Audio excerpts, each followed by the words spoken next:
ఎక్కడ cross voting జరిగింది, ఎవరికి క్రాస్ ఓటింగ్ జరిగింది? ఈ దేశం మొత్తం ప్రజాస్వామ్యం ప్రజాస్వామ్యం ప్రజాస్వామ్యం అని మాడుతున్నారు కదా, ఓటు చోరీ పైన ఉద్యమం అంటారు కదా.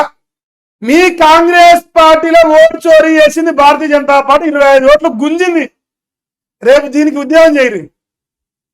ఓటు చోరీ జరిగింది ఉపరాష్ట్రపతి ఎన్నికల్లో, మా 25 ఓట్లు బీజేపీకి పడ్డాయి, ఇది దొంగ ఓట్లు పడ్డాయి, ఎట్ట పడితే ఎట్ట, మా వాళ్ళు మాకే వేయాలి కదా, వాళ్ళకెట్టేస్తారని చెప్పేసి రేపు కొత్త పంచాయతీ షురూ చేయరు.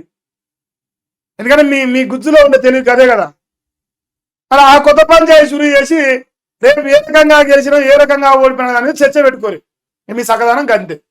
సో సిపి రాధాకృష్ణన్ గారు ఉపరాష్ట్రపతిగా రాబోతారు. మరి ఆయనకు శుభాకాంక్షలు తెలియజేస్తా ఉన్నా దేశ ప్రజలందరి తరఫున.